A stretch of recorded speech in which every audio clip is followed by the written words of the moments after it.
Hello guys, আসসালামু আলাইকুম। তোমরা সবাই কেমন আছো? আশা করি আল্লাহর রহমতে তোমরা সবাই ভালো আছো।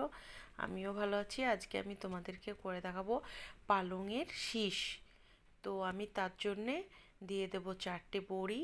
4টে বড়িকে আমি ভালোভাবে তেলে লাল করে ভেজে নেব।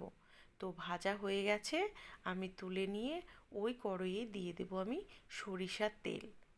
তো সরিষার তেল গরম হয়ে যাওয়ার পরে আমি দিয়ে দেব রসুন থেতো আর চেরা কাঁচা লঙ্কা কুচি। এটা ভালোভাবে আমি লাল করে ভেজে নেব।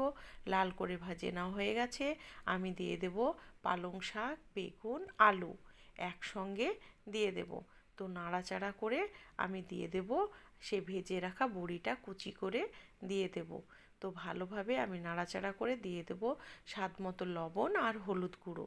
তো এইভাবে আমি রেসিপিটা বানালাম। তোমাদের যদি রেসিপিটা ভালো লাগে অবশ্যই লাইক এবং ফলো করবে। ভালো থাকবে, সুস্থ থাকবে।